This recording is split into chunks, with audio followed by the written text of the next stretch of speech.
From the New York Times, I'm Natalie Kitroeff. This is The Daily.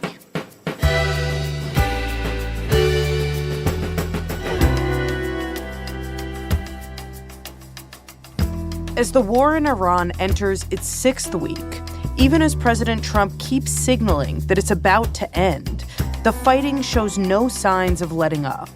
Iran continues to fire missiles at its Gulf neighbors. The Strait of Hormuz is still blocked. And just this weekend, after Iran shot down a U.S. fighter jet, the U.S. military had to conduct a massive operation to rescue a downed airman. All the while, America's closest allies in Europe continue to refuse Trump's demands for help. Today, my colleague Mark Landler explains why European countries want no part in this war and how they're getting dragged in anyway.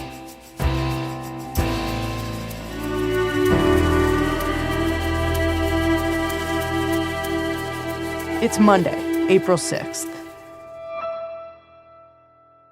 Mark, for the first time in recent history, the U.S. has gone to war without any of our European allies joining us. And it seems clear that President Trump is very mad at them because of this, to the point where Trump is now strongly suggesting again that he's going to leave NATO, that the U.S. is going to pull out of NATO. Obviously, we've seen these threats before, and we've seen the transatlantic relationship stressed for quite some time now. So put this moment into context for me. On a scale of 1 to 10, how bad is the tension between the U.S. and our allies right now? Well, Natalie, I'd be tempted to say 8 or 9 on a scale of 10 because the bitterness does seem to be running very deep. We're in fairly uncharted territory with a president waging war with no support and indeed growing opposition to it among virtually all his European allies. Okay, I assume this really starts with the U.S. not telling our allies that we were about to go to war with Iran in the first place. It does, but remember, to start, you really have to go even further back. You have to look at all the accumulated scar tissue of the first year of the Trump administration. President Trump came in threatening to take over Greenland. Then he imposed tariffs on Europe. So even before Iran, you had a sense on the European side that the United States was no longer an ally and indeed in some ways was beginning to behave like a predator. And so all of that baggage was hanging over the relationship when the president goes to war against Iran with Israel and does not even consult Europe, does not even tell them the attack is coming. The United States and Israel have launched airstrikes across Iran. President Trump says the objective is to defend the American people by eliminating... So on the morning of February 28th, Europe wakes up to the news that the U.S. and Israel are carrying out military strikes on Iran. Today's attack could forever change the Middle East and risks a forever war of the kind Donald Trump had vowed to end. And they are on the sidelines of a conflict that has direct security implications for them. Right. And how do they respond? La France n'a été ni prévenue ni impliquée. France was neither informed nor involved, just like all the other countries in the region and our allies. Well, they respond very cautiously. We call for maximum restraint in the use of force, respect for the lives of civilians, and the search for a diplomatic way out of this current... First of all, by not criticizing the president in any direct way. The United Kingdom played no role in these strikes. But we have long been clear. The regime in Iran is utterly abhorrent. Even as they acknowledge that this was not an operation they were involved in. But regardless of that, President Trump soon begins asking the Europeans for help. In some ways, it's easy stuff, giving them overflight rights to use European airspace. Some are more complicated. The United States did make a request to use British bases to launch strikes that they call defensive strikes. Letting the United States use military bases on European soil. And what do our European allies do when Trump starts making those requests? Some countries flat out refuse. Spanish Prime Minister Pedro Sanchez has denied US requests to use his country's bases as part of the operation. Some countries are more willing to negotiate. We will not join offensive action now. But Iran is pursuing a scorched earth strategy. So we are supporting the collective self-defense of our allies and our people in the region. Because Europe is not involved in this, they're willing to offer help for defensive and logistical operations, but not for offensive military operations. And that quickly becomes a complicated balance for them to walk. And so how does Trump see that commitment to only do defensive actions, but not to join up in anything offensive? Trump has a very black and white view of this. If you're not helping him on the offensive side, you're not helping him, full stop. And so Trump's view is that Europe is not stepping up, is not backing a NATO ally, and he's pretty quick to level that criticism at them. We're going to cut off all trade with Spain. We don't want anything to do with Spain. President Trump threatens to cut off trade relations with Spain. By the way, I'm not happy with the UK either. Trump says that Prime Minister Keir Starmer of Britain is, quote, not Winston Churchill that we're dealing with. No Winston Churchill, but European countries in relatively modest but symbolically important ways stand up to Trump. And that, of course, just deepens the tension even further. My sense, Mark, is that despite that red line that Europe draws, they have started to get pulled in more and more into this conflict. Can you just describe the extent of what they've actually done up until this point? Well, you're right. Europe does get drawn in almost inevitably for a couple of reasons. One is that some European countries, Britain and France notably, have military bases in the region or near the region. And some of those bases are inevitably targeted by Iranian drones or Iranian missiles. So Europe is drawn in terms of defending its own bases. It's also drawn in because European countries have security agreements with countries in the region, with Kuwait, with the UAE.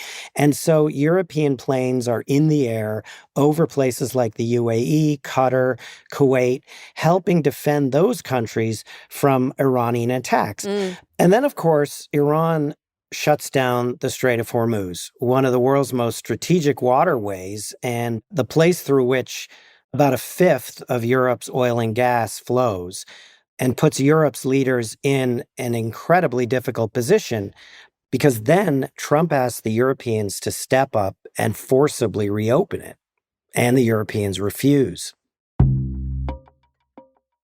After that, things start getting even more turbulent. In a speech, Trump lashes out specifically at NATO. They're a paper tiger. But so we didn't need them, but I asked anyway. He says he doesn't even need their help. We have it. We really don't need it anymore. It'd be nice to take it, but we don't need it. And we say to Europe and all these countries that do, China gets... And that the U.S. doesn't need any more oil. So the Strait of Hormuz is no longer his problem. So let them do it. Let France do it. They get a lot of oil from the Strait. Let the European countries do it. He's telling the allies to go get your own oil. And things really reach a kind of crescendo. They call up France, Macron. With this tit for tat between Trump and President Macron of France. Whose wife treats him extremely badly. And still recovering from the right to the jaw. You saw President Trump making fun of an incident involving Macron and his wife. Oh, wow. He even imitates Macron's accent when describing their conversation about the French supporting the efforts in Iran. No. We cannot do that, Donald. We can do that after the war is won. Macron strikes back. The remarks I heard that you're referring to are neither elegant nor appropriate. So I'm not going to respond to them. They don't deserve a response. By questioning both the worthiness of using that kind of language during wartime, but also questioning Trump as a wartime leader. So we have to be serious. When we want to be serious, we don't say the opposite of what we said the day before every day. And maybe we shouldn't talk every day. Okay, so everyone is increasingly frustrated with each other at this point. What exactly has Trump's argument been for the reason that our European allies should be involved in this? Well, you can boil it down to sort of two. One is the threat of Iran getting a nuclear weapon is every bit as imminent a threat to Europe as it is to Israel or the United States. But beyond that, Europe, he says, lies within range of Iran's ballistic missiles. Now, that's a somewhat debatable proposition, but it is true that Europe is thousands of miles closer to Iran than the United States. So theoretically, European capitals, Berlin, Paris, London, could eventually, if not already, be within range of Iranian missiles. So what the president is saying to European leaders is, don't kid yourselves. The nuclear threat is as big a danger for you as it is for us, and the missile threat is a bigger deal for you than it is for us. Got it. And even beyond that, Donald Trump's making an even more simple argument. Friends help friends. These countries are all members of NATO. One of the core principles of the NATO alliance is enshrined in Article 5, which says that if any member of the alliance comes under attack, the other members of the alliance will step up to defend it. This is, in principle, what Donald Trump is invoking here. Of course, what European leaders are saying to him is the U.S. wasn't attacked in this case. This is not a case that invokes Article 5. So is that the main reason why they're not joining the U.S. and Iran? Because the U.S. wasn't attacked but launched the attacks first? I think the Europeans have a number of issues, but one of the most basic is that there's a deep skepticism that military strikes are going to solve the problems that the president says they're going to solve, specifically on the nuclear issue.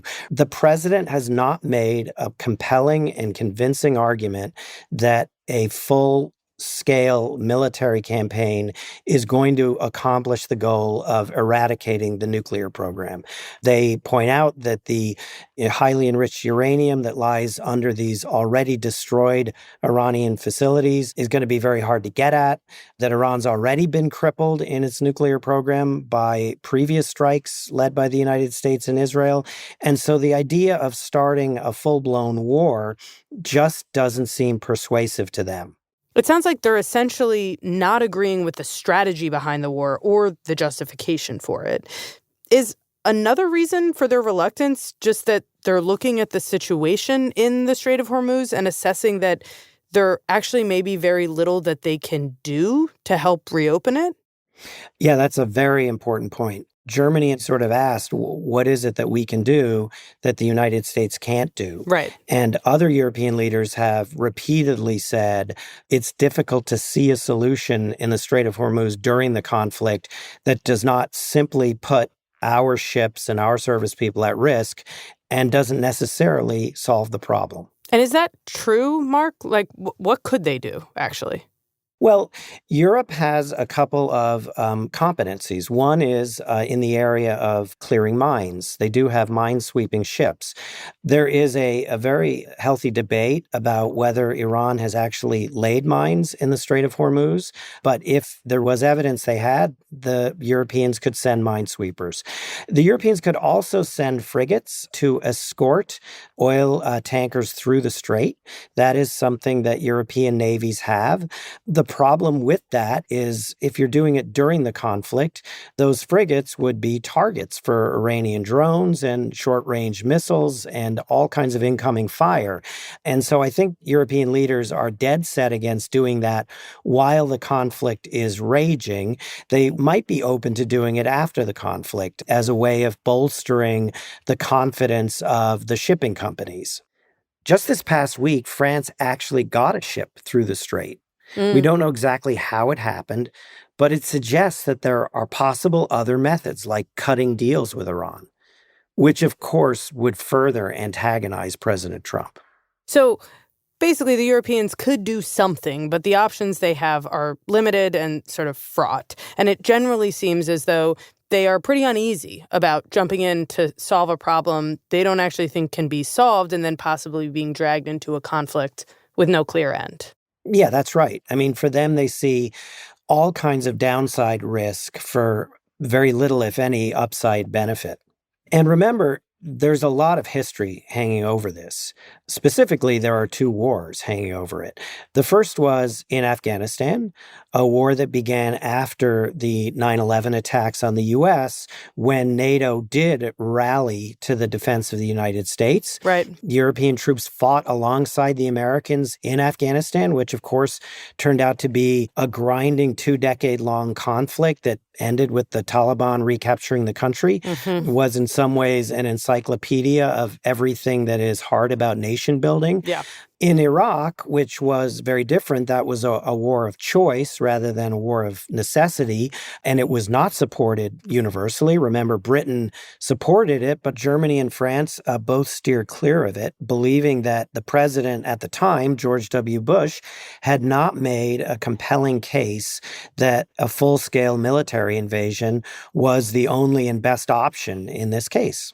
And Iraq has really been a source of trauma in Europe for many years, a lengthy, difficult conflict with all kinds of collateral effects that ended very unsatisfactorily. In Britain, which supported the war, it was so unpopular that it really poisoned the legacy of Prime Minister Tony Blair and caused years of recrimination. So as these political leaders look at Iran, they are looking at it very much through the lens of Iraq and all the bad memories they have of that war. Okay, so given that history, it makes sense why the Europeans don't want to be in this war and why they would resist as much as possible any effort to pull them in, even as things get worse and worse on the ground. Yeah, it certainly does. But as you say, the situation is getting worse and worse. Europe, which was already in the grip of an energy crisis, is now facing skyrocketing prices for heating oil, for gasoline. It's beginning to bleed into the political systems in all these countries. And so the crisis, whether Europe wants it or not, has arrived at its doorstep. And whether it can avoid the war is no longer clear.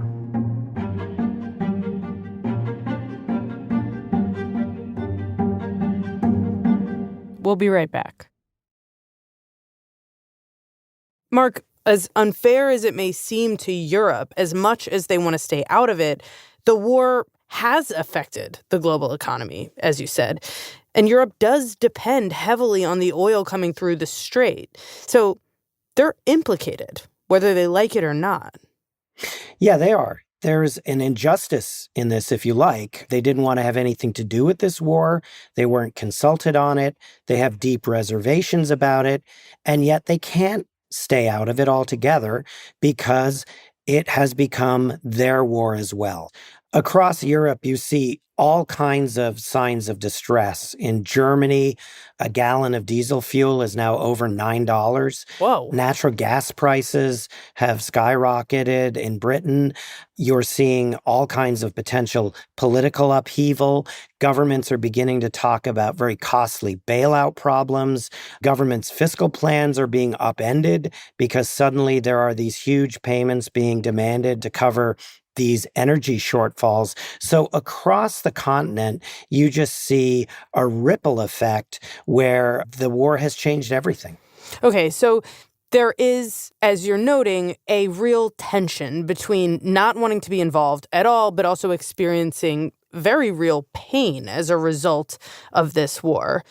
I can also imagine that on top of all of that, Europe relies on the U.S. for their security, and there is a risk in pissing Trump off, right? There is indeed. And in fact, one of the linkages that has been in the mind of every European leader is between this conflict and Ukraine. If you antagonize President Trump too much on Iran, he might pull American support from Ukraine. And that is, of course, a direct security concern for the Europeans. So there is a real sense of reliance on the part of Europe on the United States and a real reluctance to alienate the president so badly that he lashes out in other areas. For example, with tariffs, right? I mean, we've seen in the past that Trump has punished countries with tariffs. But I'm actually wondering, Mark, if our European allies have become a little more emboldened to stand up to Trump than maybe they would have been in the past because the Supreme Court recently ruled that a lot of those tariffs were illegal. Do you think that was a factor here? I do. I think that the president had two levers. One was Ukraine, and the other was economic through tariffs.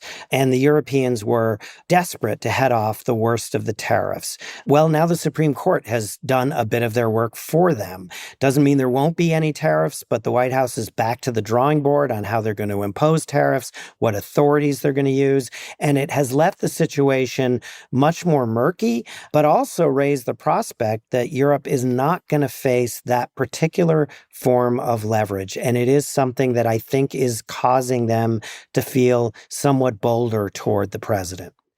And what about the domestic politics of this for these European leaders? How are these specific politicians dealing with the potential fallout of both getting involved or not getting involved at home?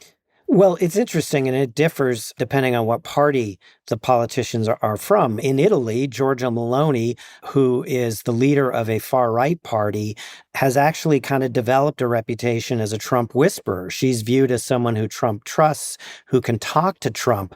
But she governs in a country where Trump is very unpopular. And in fact, in the last couple of weeks, the government lost a judicial reform referendum. And one of the reasons that they may have lost this vote is because of a public backlash on the war in Iran. So this has put Meloni in a very difficult position. In Britain, on the other hand, you have a Labour Prime Minister, Keir Starmer. He's worked very hard to cultivate a respectful relationship with President Trump. As we discussed earlier, it didn't shield him from being insulted by President Trump. But in Britain, it's actually kind of worked in Starmer's favor because he's been able to show his independence and stand up to the president in a way that is popular with a lot of the voters in Britain who don't like Trump. So it's a different picture in different countries, but in all of these countries, the leaders are walking the same difficult balance, which is how do we stay out of a war that our publics don't like or support, but how do we look like we're doing everything we can to prevent an energy crisis from taking over our economies? But for now, as far as I understand it, they're still mostly holding the line on not getting dragged into the war, at least not in the way that Trump wants. And it seems as though our allies are essentially saying, look, we actually have no obligation to help in that way. The letter of the law under NATO is that you only get involved in wars to defend each other after you've been attacked. But, Mark, does Trump have a point that the spirit of NATO is that the allies lock arms and act together in extreme circumstances? Take Ukraine, for example. Ukraine is not a member of NATO, and yet after Russia's full-scale invasion of Ukraine, the U.S. got involved and spent billions of taxpayer dollars to help. So is Trump's expectation that the Europeans should step up now fair? Well, that is certainly how Donald Trump and his allies see it. And as you say, they cite Ukraine as a perfect example of why Europe should step up in this case. But if you look at the history of NATO and if you talk to historians of the alliance, it's really not a very good analogy.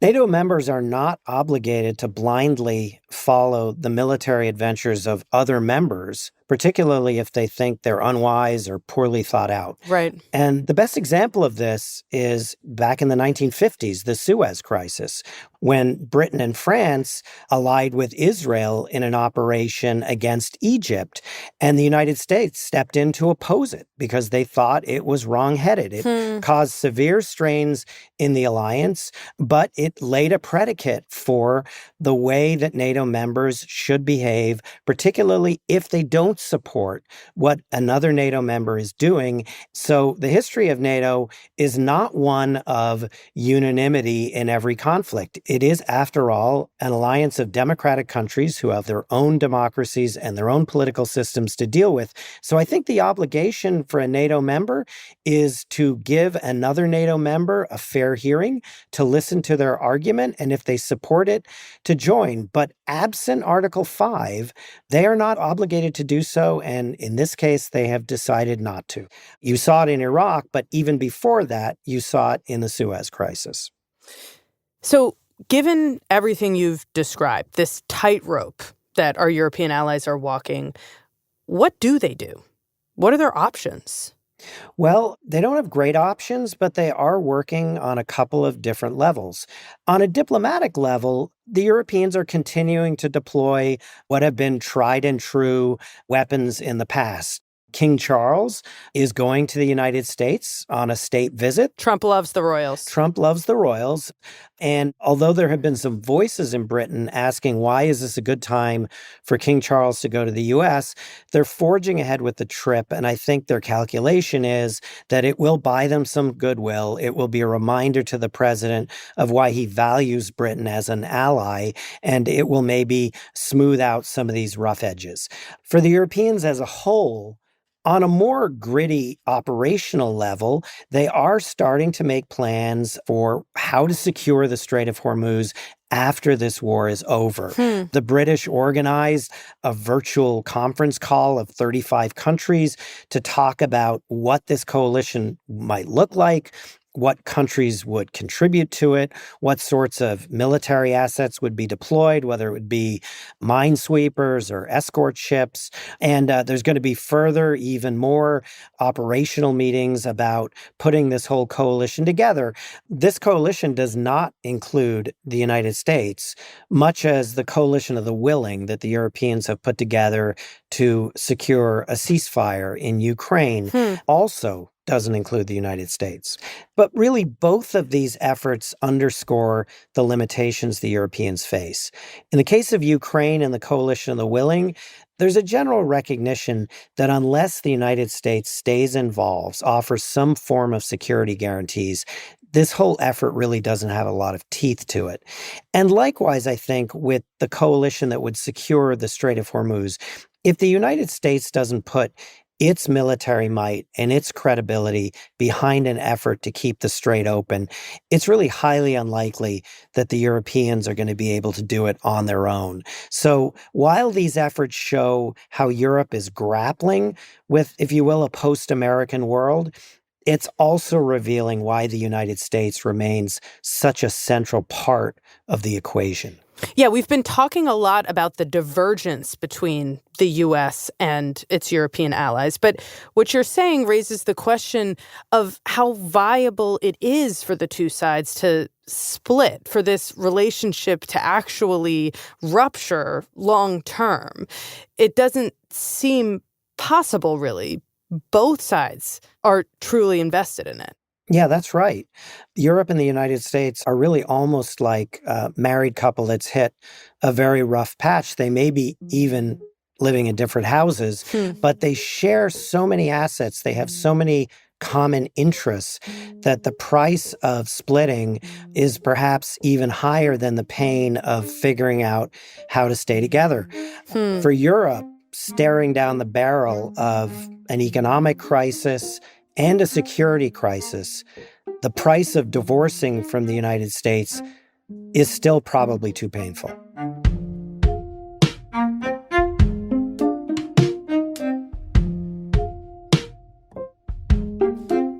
Well, Mark, thank you so much. Thank you, Natalie.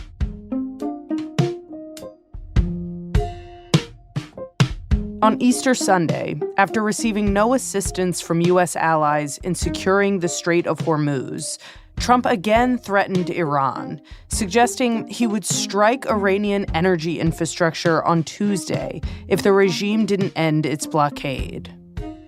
In a profane social media post, Trump said, "Open the fucking strait, you crazy bastards, or you'll be living in hell.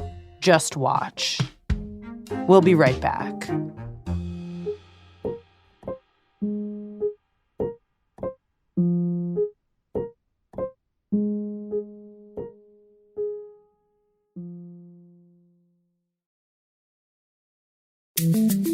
Here's what else you need to know today.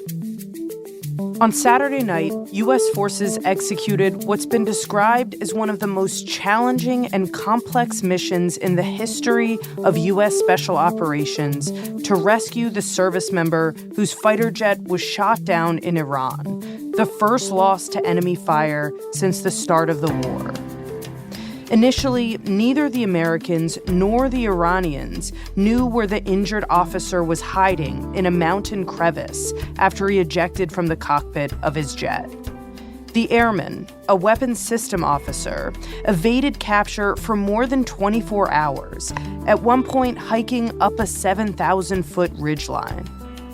While he was hiding, the CIA had initiated a deception campaign to try to convince Iranian forces that the airman had already been rescued and was moving out of the country. After the agency identified his location, U.S. attack aircraft dropped bombs and opened fire on Iranian convoys to keep them away from the area.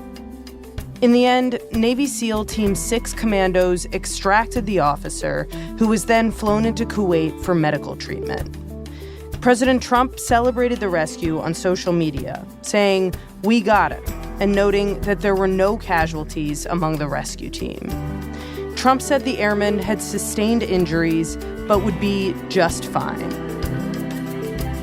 Today's episode was produced by Caitlin O'Keefe, Mooj Zaidi, Asta Chaturvedi, and Michael Simon Johnson. It was edited by Maria Byrne and Brendan Klinkenberg, with help from Paige Cowett, and contains music by Diane Wong, Marian Lozano, and Dan Powell. Our theme music is by Wonderly. This episode was engineered by Alyssa Moxley.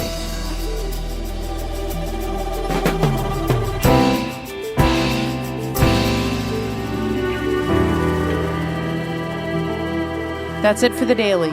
I'm Natalie Kittrowath. See you tomorrow.